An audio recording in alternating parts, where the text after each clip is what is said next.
आगरा के कागारोल में honour killing का सनसनीखेज मामला सामने आया है, जहां प्रेमी युगल की हत्या कर दी गई। मामले की जानकारी मिलने के बाद पुलिस मौके पर पहुंची और शवों को कब्जे में लिया गया। पुलिस ने लड़की के पिता और बहन समेत 3 लोगों को हिरासत में लिया है। आरोपियों ने पूछताछ में कई तथ्य कबूल किए हैं। पुलिस जल्द ही घटना के खुलासे का दावा कर रही है। खैरागढ़ थाना क्षेत्र में और कागारोल के बॉर्डर पे बॉडी मिली है 2, एक लड़की और लड़की की।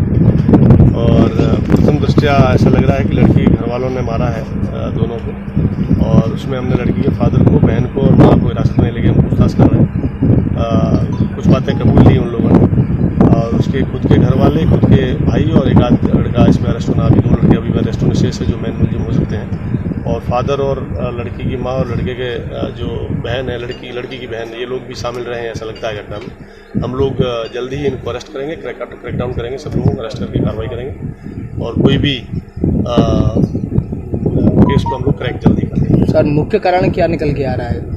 अब मुख्य कारण अभी तक ऐसी स्थिति सामने नहीं आई है, क्योंकि इनको शादी तो हुई थी दोनों की और आपत्तिजनक स्थिति में देखा गया, ऐसा सुनने में आ रहा है। सही बात हम लोग इनसे पूछताछ करने के बाद ही आपको बता पाएंगे। सर, बताया जा रहा है पहले ही कोई विवाद हुआ इनमें? नहीं, ऐसी कोई बात नहीं आई अभी तक। बाघरा में दूषित पानी पीने से 4 दर्जन से ज्यादा बच्चों की तबीयत अचानक बिगड़ गई। बच्चों की तबीयत बिगड़ने की सूचना जैसे ही स्वास्थ्य विभाग को लगी तो स्वास्थ्य विभाग की टीम मौके पर पहुंची और आनंद पानी में बच्चों का इलाज शुरू किया गया। कई बच्चों की हालत अब भी नाजुक बनी हुई है। पूरा मामला अनेर गाँव का बताया जा रहा है। ये बीमारी हुई है 2-3 दिन हो गए, इसके हैजा बना है, दस्त, पेट की पानी जैसा चलता है और ये दस्त हो रहे हैं, इन पर बोतल चढ़ रही है। डॉक्टर को दिखाया? डॉक्टर को दिखाया, गोवर्धन भी दिखाया, यहाँ भी लग रहे हैं डॉक्टर साहब। क्या बताया डॉक्टर साहब? डॉक्टर साहब ने इनके ये हैजा की बीमारी बताई, पानी की, जो कह रहे हैं पानी की गड़बड़ी थी, है पानी की गड़बड़ है। तो अभी तक इनको कितनी बोतलें चढ़? अब इनको 15 बोतल चढ़ गई, 15-16 में ही है ये। और अभी तो थोड़ा आराम जरूर है, थोड़ा आराम। हाँ, अभी पूरा आराम तो नहीं है मगर थोड़ा आराम है, दस्त कम हो रहे हैं इसके। क्या लगता है आपको, किस वजह से ये बच्चा बीमार हो? अब हम तो यही जान रहे हैं, अनपढ़ आदमी, गर्मी की फर्मी की वजह से या ऐसा ही हमको तो खान पीन की वजह से, या जो खान पीन की वजह से, कुछ खाना पीना जैसा कुछ खाते नहीं है, कुछ पानी की वजह से हो रहा हो, या तो अभी नई बोरिंग हुई है। पानी कहाँ से आता है आपके? अब हम ये खेतों पे बोरिंग कराई है, अभी प्रधान जी ने तो नई बोरिंग कराई है, नई बोरिंग कराई है टंकी की। तो उससे ऐसा है, पहले तो बोरिंग थी दूसरी, तो बातें तो कोई वैसी बीमारी नहीं थी। अब ये दूसरी बोरिंग कराई है, इससे हो सकता है शायद इससे हमें गड़बड़ लग रही हो, यही हमारे शक जाती है कि पानी में कुछ गड़बड़ है, इसलिए ये बीमारी फैल रही है। ये अचानक यहाँ से हमारे पास में शिकायत पहुँची थी कि यहाँ पर दस्त पल्टी, डिहाइड्रेशन की बहुत ज़्यादा मरीज़ हैं।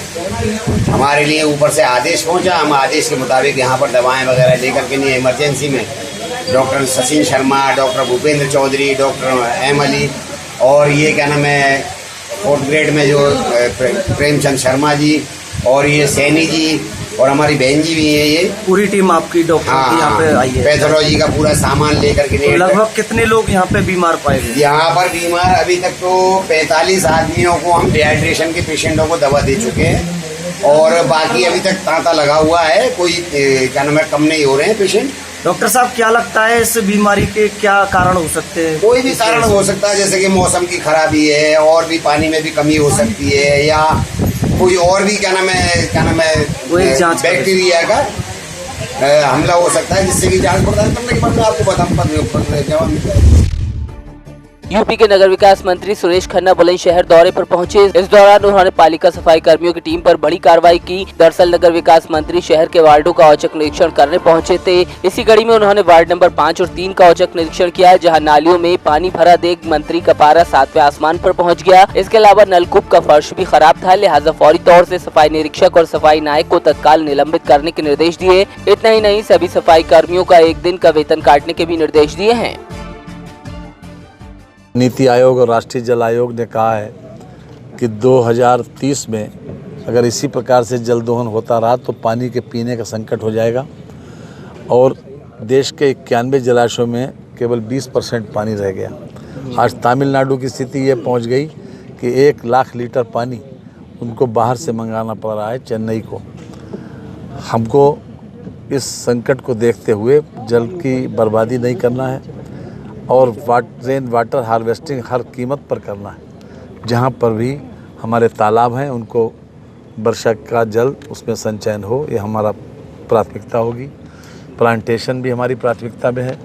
हम ज़रूर चाहेंगे कि बरसात के मौसम में सर प्राइवेट करने जा रहे हैं आप सफाई व्यवस्था को, जो देखिए कर्मचारी है सफाई क्या करने जा रहे हैं, आप कोई नजूमी तो है नहीं। अभी हम क्या करने जा रहे हैं, मैंने तो कुछ कहा नहीं। मंत्री जी आपके निरीक्षण के दौरान पाया गया ऐसा कुछ भी नहीं है। अभी हम सारी संभावनाओं पर विचार करते हैं। हमेशा हमारे सामने जितनी संभावनाएं हैं सफाई को बेहतर करने की, उस पर विचार करते हैं। लेकिन सफाई कर्मियों का इंटरेस्ट पहले देखेंगे और देखा है। और हम ज़रूर चाहेंगे कि सफाई कर्मचारियों को जो अनुमन्य पारिश्रमिक है, जो उनका मजदूरी है, जो वेतन है, वो उनके खाते पर पहुँचे, ये भी हमारी कोशिश है। बुलंदशहर के खुर्जा में झोलाछाप डॉक्टर की लापरवाही से गर्भवती महिला की जान चली गई। आरोप है कि झोलाछाप डॉक्टर ने खून की कमी बताकर महिला को खून चढ़ा दिया। इलाज के दौरान प्रसूता की मौत हो गई। परिजनों ने झोलाछाप डॉक्टर पर गलत उपचार का आरोप लगाते हुए कार्रवाई की मांग की है।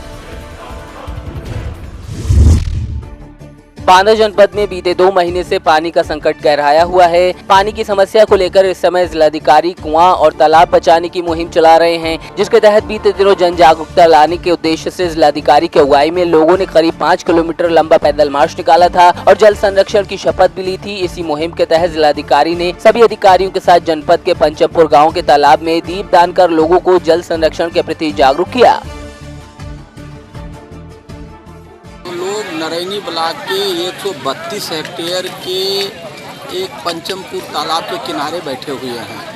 पहले तो हम लोगों ने यहाँ बैठ करके तालाब के बारे में जानकारी की, कुछ तालाब कुओं पे सांस्कृतिक कार्यक्रम हुए और उसके बाद हम लोगों ने दीपदान किया और उसके बाद पत्तल पे जो कमल का जो पत्ता है उस पर हम सभी लोगों ने गांव देहात की देसी तरीके से शुद्ध खिचड़ी भोज किया गया।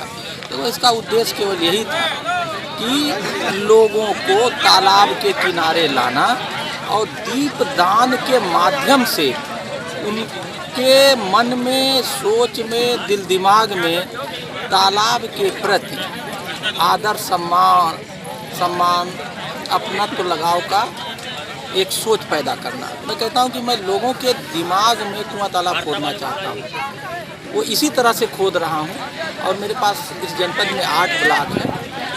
हर ब्लॉक में ऐसा कार्यक्रम करने की एक योजना है जिससे उस ब्लॉक के लोग अपने एरिया के सबसे बड़े तालाब के बारे में उसको जानकारी हो जाए, उससे परिचित हो जाए और उनके मन में तालाब के प्रति आदर, सम्मान, प्रेम, अपनत्व का भाव पैदा हो जाए। एक बार ये पैदा हो जाएगा फिर हमारी पानी की समस्या ऑटोमेटिक दूर हो जाएगी।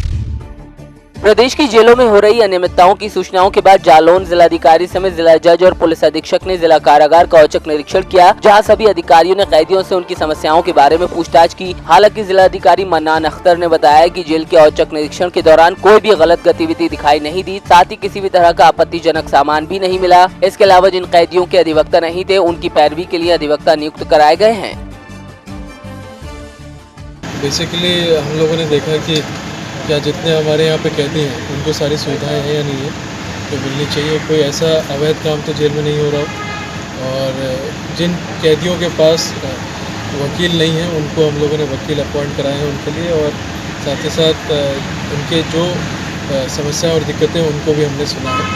और फिलहाल हमें कोई भी इस प्रकार का अवैध काम जो है वो नहीं। सर भीषण गर्मी पड़ी है और जेल के अंदर किस तरह की व्यवस्थाएं हैं कैदियों जेल के अंदर? देखिए हम लोगों ने कोशिश किया है कि पंखे सब जगह हो और पानी की व्यवस्था रहे। साथ ही साथ कुछ जगहों पे जैसे महिला बैरक के सामने हमने कूलर्स भी लगवाए हैं और साथ ही हम लोग जहाँ पे जैसे अस्पताल है वहाँ पे भी हमने कूलर की व्यवस्था की हुई है। तो जहाँ हम जो व्यवस्था कर सकते हैं मैक्सिमम गर्मी को देखते हुए। जालौन के कोच में दर्पण नाट्य निःशुल्क कार्यशाला का समापन कार्यक्रम आयोजित किया गया। इससे पहले समर कैंप में नगर के सैकड़ों बच्चों ने 25 मई से कलात्मक गुर सीखे तो वहीं अपने हुनर का प्रदर्शन भी किया। अपनी रुचि के मुताबिक बच्चों ने डांसिंग, पेंटिंग, गायन जैसी कलाओं में प्रतिभाग किया।